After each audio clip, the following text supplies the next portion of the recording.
کیونکہ اللہ تعالیٰ کی جو رحمت ہے در حقیقت وہ یہی ہے کہ اللہ کے دین پر دنیا آ جائے، انسان اللہ کے دین کی طرف راغب ہو جائے، اللہ کے دین کو قبول کرے۔ تو لہٰذا صحابہ کا طریقہ سلام بھیجنے کا یہی ہوتا تھا کہ بھئی ان کو اللہ تعالیٰ اپنی رحمت میں لے لے، یعنی یہ اسلام کی طرف راغب ہو جائیں۔ تو لہٰذا یہ آپ کی نیت پہ ڈیپینڈ کرتا ہے کہ اگر آپ اس نیت سے، بلیسنگ کی نیت سے سلام بھیج رہے ہیں تو آپ بالکل بھیج سکتے ہیں۔ بالکل ٹھیک ہے مولانا صاحب، آخری سوال یہ ہے کہ گھر گروی پر لینا یہ سود کے زمرے میں آتا ہے یا نہیں؟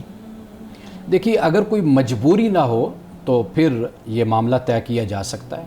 کئی دفعہ ہوتا ہے نا کہ جب آپ مجبوری کے عالم میں یہ کرتے ہیں اور دوسرا فریق کی مجبوری کا ناجائز فائدہ اٹھاتا ہے تو پھر یہ سود، یہ ربا بن جاتا ہے۔ صحیح۔ تو جہاں پر مثال کے طور پر دونوں ایک تجارت کے نقطہ نظر سے کرتے ہیں، یعنی آپس میں طے کر لیتے ہیں، مثال کے طور پر ایک مکان ہے، وہ کہتا ہے کہ بھئی آپ رکھ لیں، مجھے اتنی رقم دے دیں، میں نے بزنس اس رقم سے کرنا ہے، تو بے شک وہ یہ چیز طے کی جا سکتی ہے، لیکن یہاں پر مجبوری کی صورت ہو تو وہ پھر جائز نہیں ہوتا۔ ٹھیک ہے، کچھ علماء اس میں کرایہ کی بھی شرط لگاتے ہیں نا کہ کرایہ ہونا چاہیے، تو آپ کی کیا رائے ہے کہ اگر کرایہ طے کیا جائے تو پھر، اگر نہ طے کیا جائے تو پھر؟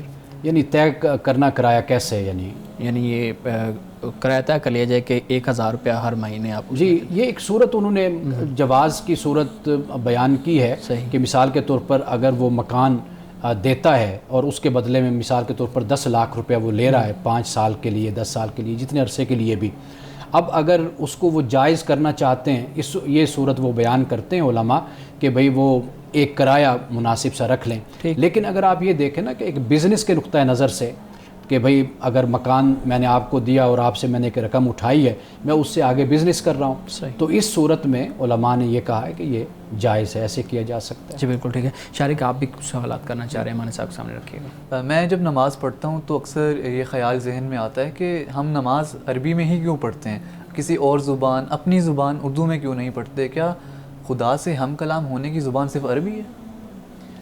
جی، پہلی بات تو یہ ہے کہ اس مسئلے پہ ہمارے ہاں شروع میں اختلاف بیان ہوا، لیکن میں اس بات کو واضح کر دوں کہ نماز کا کچھ حصہ ایسا ہے کہ جو عربی میں جس کا ہونا ضروری ہے۔ اچھا، یعنی مثال کے طور پر جیسے ہم سورۃ الفاتحہ پڑھتے ہیں، 7 سورت کو ملاتے ہیں، یہ ایک ہارمنی کہہ لیجئے یہ پیدا ہوتی ہے، امت جہاں پر بھی ہوگی پتہ چلے گا کہ وہ نماز پڑھ رہے ہیں۔ ٹھیک، یعنی یہ سورۃ الفاتحہ مستقل طور پر اور پھر اس کے ساتھ سورت۔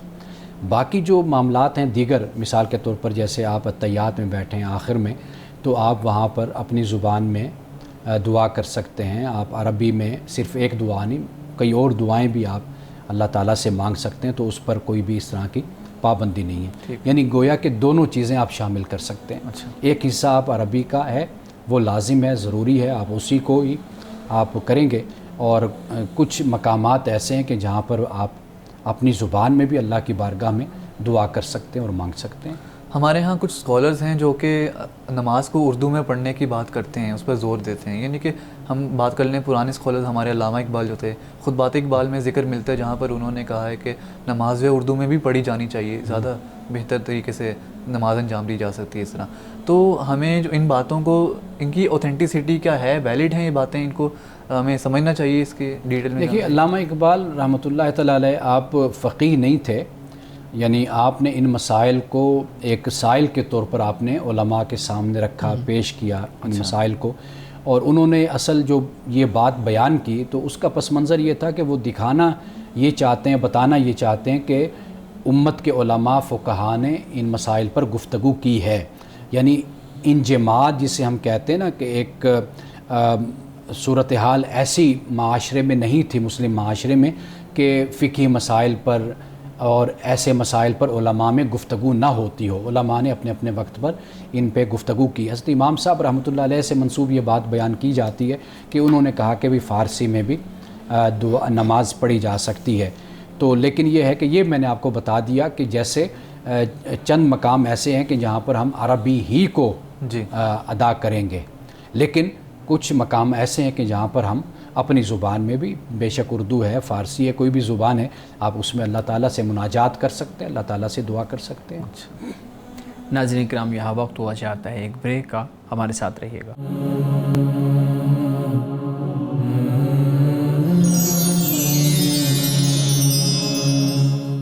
ویلکم بیک ناظرین. جی شارق پلیز. یہ سوال آج کل زیر بحث ہے کہ ہماری شناخت مذہب سے ہونی چاہیے یا ہمارے علاقے سے، اس زمین سے جہاں پر ہم پیدا ہوتے ہیں، رہتے ہیں. دیکھیے، بنیادی طور پر آپ کسی بھی آئیڈینٹی کو، کسی بھی شناخت کو آپ اس کو چھوڑ نہیں سکتے. ہمارے ہاں یہ ایک انتہائی نقطہ نظر اختیار کر لیا جاتا ہے کہ ہماری یہ شناخت ہے تو ہماری یہ شناخت نہیں ہے. یعنی مثال کے طور پر آپ دیکھیے کہ اگر آپ ایسے خاندان میں آپ پیدا ہوتے ہیں، آپ کی والدہ اگر سرائیکی زبان بولتی ہیں تو آپ کا وہ ایک بیک گراؤنڈ آپ کے خاندان کا بن جاتا ہے. اب آپ اس کو نہیں چھوڑ سکتے کہ آپ یہ کہیے کہ جی میں اس سے پیچھا چھڑا لوں. جن لوگوں نے اپنا پیچھا چھڑانے کی کوشش کیا یا اس کو اپنے لیے ایک بے عزتی خیال کی ہے، شرم کا باعث اس کو سمجھا ہے، وہ لوگ پھر ایسے ہو گئے کہ جی کوا چلا ہنس کی چال، اپنی چال بھی بھلا بیٹھا. ان کی زبان بھی بڑی عجیب ہو گئی اور ان کے اندر جو ایک قوت اور طاقت اپنی زمین کی ہوتی ہے وہ بھی ختم ہو گئی. ایک یہ بات. دوسری بات یہ ہے کہ آپ کا ایک مذہب ہے. آپ کسی بھی خطے میں کسی جگہ بھی رہیں گے تو آپ کا کوئی نہ کوئی ایک نظریہ، ایک عقیدہ، ایک سوچ ہوتی ہے جس سے آپ وابستہ ہوتے ہیں. تو آپ اس سے بھی اپنے آپ کو نہیں علیحدہ کر سکتے، وہ اپنی جگہ پر قائم ہے. ہم اصل میں ہمارے ہاں جو پرابلم ہے نا وہ یہ ہے کہ ہم ایک دوسرے کے مقابلے میں اپنی شناختوں کو لے کر آ جاتے ہیں، یعنی کھڑا کر دیتے ہیں کہ یہ اس کے خلاف، یہ اس کے خلاف. ایسا معاملہ نہیں ہوتا. اگر آپ مذہب کی بات کرتے ہیں، ہمارے ہاں سب سے بڑا مسئلہ یہ ہوا کہ ہم نے مذہب کو اپنی ثقافت کے مقابل لا کر کھڑا کر دیا. اور ہم نے مذہب کی روشنی میں کہا کہ یہ حلال، یہ حرام، یہ ناجائز، یہ جائز. اور پھر ہمارے ہاں کوئی ایکٹیویٹی، کوئی سرگرمی، کوئی رسم، کوئی رواج ہوتا ہے، ہم جا کر اس کو جوڑ کر پیچھے جا کر کسی تاریخ سے اس کے حوالے لے آتے ہیں کہ دیکھیں جی یہ پہلے اس طرح ہوا تھا، یہ سٹارٹ وہاں سے ہوا تھا تو لہٰذا یہ ناجائز اور یہ حرام ہے، چونکہ وہاں اس قوم نے شروع کیا. جیسے ہم نے کسی پروگرام میں کرکٹ کے حوالے سے بات کی تھی کہ چونکہ یہ غیر مسلموں کی طرف سے ہوا تو ہمارے ہاں کئی ایسے مذہبی لوگ ہیں وہ دین میں ان کی کوئی اتھینٹسٹی یا ثقافت ان کی نہیں ہوتی. ان لوگوں کی وہ ایک خطیب ہوتے ہیں، مقرر ہوتے ہیں، ان کا زیادہ مطالعہ نہیں ہوتا. اب وہ جی یہ حرام ہے، یہ ناجائز ہے، یہ نہیں کھیلنی چاہیے کیونکہ یہ غیر مسلموں کی گیم ہے. تو ایسا کوئی تصور نہیں ہے. ہم مذہب کو مذہب کی جگہ پہ رکھیں، جو ہماری ثقافت ہے وہ اپنی جگہ پر رہے. اب آپ دیکھیے کہ ایسی ثقافت، ایسے کلچر، ایسے رواج کو کون قبول کرتا ہے کہ جس میں کوئی فحاشی ہے، جس میں عریانی ہے، جس میں کوئی بدماشی ہے، جس میں بدکاری ہے، اس چیز کو کون قبول کرے گا؟ مذہب اس حد تک آپ کو گائیڈ کرتا ہے، آپ کی رہنمائی کرتا ہے، لیکن مذہب کبھی بھی آپ کی جمالیاتی حص کو پامال نہیں کرتا. ہماری صورتحال یہ بن گئی ہے کہ ہم اپنی ثقافت میں، اپنے رسم و رواج میں جو جمالیاتی حص ہے، استھیٹک سینس ہے ہماری، اس کو بھی ہم دیکھتے ہیں کہ مذہبی لوگ اس کو بھی پامال کرتے ہوئے نظر آتے ہیں. آپ نے گزشتہ کئی ماہ پہلے آپ نے دیکھا ہوگا کہ وہ کپڑے پہنے ہوئے ہیں تو اس پر وہ کہتے ہیں جی نعوذ باللہ یہ مذہب کی توہین ہو گئی کہ یہ پتہ نہیں عربی میں کیا لکھا ہوا. حالانکہ وہ کچھ بھی نہیں، ایک خاص رسم الخط ہے. اس سے عرب پورا اس طرح کا لباس پہنتا ہے. سعودیہ چلے جائیں، آپ دبئی چلے جائیں، خواتین اس طرح کا لباس پہنتی ہیں. اب اس کا کوئی تعلق بھی مذہب کے ساتھ نہیں ہے، لیکن ہم نے اس کو ایشو بنا دیا. آپ دیکھیں کہ وہ مسئلہ کہاں سے کہاں تک چلا گیا. ایسی بہت سی اور ہمارے ہاں ایکٹیویٹیز ہوتے ہیں جس کی بنیاد پر ہم یہ رویہ اختیار کرتے ہیں. تو میرا خیال ہے کہ مذہبی لوگوں کو اس معاملے میں خبردار ہونا چاہیے، ان کو محتاط ہونا چاہیے، ان کو گہرائی کے ساتھ ان باتوں کا مطالعہ کرنا چاہیے. آخر ہم ایک مٹی سے پیدا ہوئے ہیں، ایک ہماری مٹی ہے، اس کی اپنی ایک تاریخ ہے، اس کی ایک اپنی شناخت ہے. ہم نے اس کے ساتھ بھی جینا ہے، اس کے ساتھ ہم نے بھی اس کے ساتھ رہنا ہے. اللہ کے جو احکام ہیں مذہب کے ہیں، ہم نے ان کو بھی پورا کرنا ہے. یہ جو رویہ ہمارے ہاں اختیار کیا جاتا ہے نا، ایک بالکل علیحدہ سی مخلوق تیار کر دی جاتی ہے، اور جس سے پھر مذہب سے یا مذہبی لوگوں سے پھر لوگ دوری اختیار کرتے ہیں. لیکن ہمارے ہاں لوگوں کا یہ خیال ہوتا ہے کہ جو کلچر ہے وہ کبھی کبھار ہمارے ایمان میں رکاوٹ کا بھی باعث بنتا ہے. اس کی میں مثال یوں دوں گا کہ ملیشیا میں آج مسلم معاشرہ ہے وہ، لیکن وہاں پر جو کرنسی ہے، انڈونیشیا کی اگر میں بات کروں تو وہاں پر آج بھی گنیشا بھگوان جو ہندوؤں کے بھگوان ہیں ان کی تصویر استعمال کی جاتی ہے نوٹوں کے اوپر. اور بنگالی کلچر کی اگر ہم بات کریں آج وہ بھی مسلم معاشرہ ہے، لیکن وہاں پر جو خواتین ہیں ان کے کلچر میں ساڑی پہننا جو کہ اسلام کے احکامات کے کہا جا سکتا ہے خلاف ہے کسی حد تک. تو یہاں تو ہمیں یہ نظر آتا ہے کہ جو کلچر ہے وہ کلیش میں ہے ہمارے اسلامی احکامات کے، تو اس کو ہم کیسے ڈیل کریں؟ بہت اچھی آپ نے مثال دی ہے، اچھا ہے کہ یہ مسئلہ بھی ناظرین کے سامنے واضح ہو جائے۔ دیکھیے، تصویر نوٹ پر ہونا یہ بڑی مختلف چیز ہے۔ ہمیں جس بات سے منع کیا گیا وہ نعوذ باللہ عقیدہ ہے، اس کے شرک کے حوالے سے۔ اگر آپ کی تہذیب، آپ کی ثقافت، آپ کا کلچر اگر اس کو اس صورت میں قبول کرتا ہے تو اس کے رکھنے میں کوئی حرج نہیں ہے۔ اچھا، آپ بھگوان کی تصویر وہ اپنی جگہ پہ آپ رکھ دیجئے۔ اگر آپ یہ دیکھیں گے تو ہمارے ہاں تو اس کے خلاف بھی فتویٰ ہے کہ کسی انسان کی تصویر بھی نہیں لگائی جا سکتی، جیسے حضرت قائد اعظم کی تصویر ہے، علامہ اقبال کی، یا کسی کی ہم تصویر لگاتے ہیں، اس پر بھی پھر اختلاف ہوگا۔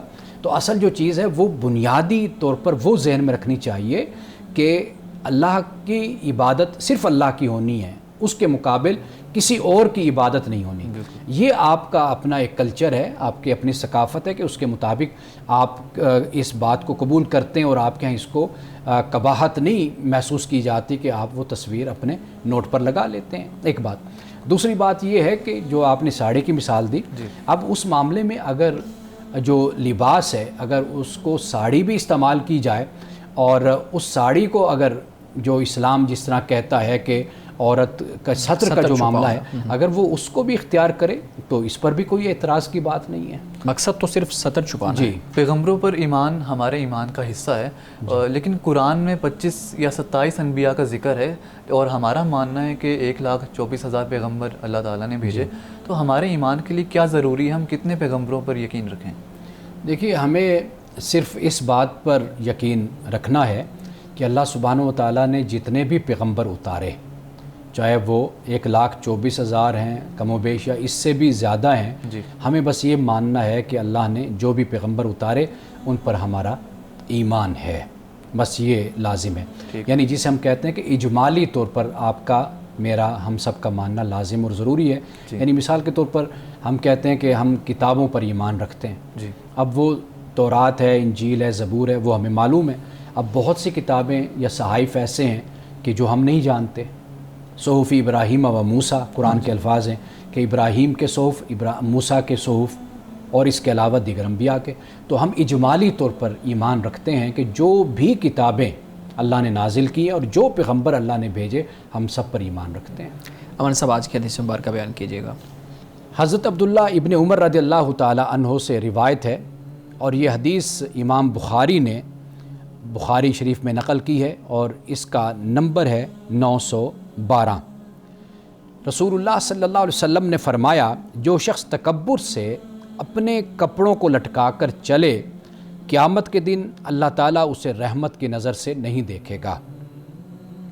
حضرت ابوبکر صدیق رضی اللہ تعالی عنہ نے پھر عرض کیا کہ عرض کی یا رسول اللہ صلی اللہ علیہ وسلم کہ میرے کپڑے بھی یعنی کبھی ایسے ہو جاتا ہے کہ خود بخود جو کونے ہیں وہ لٹک جاتے ہیں۔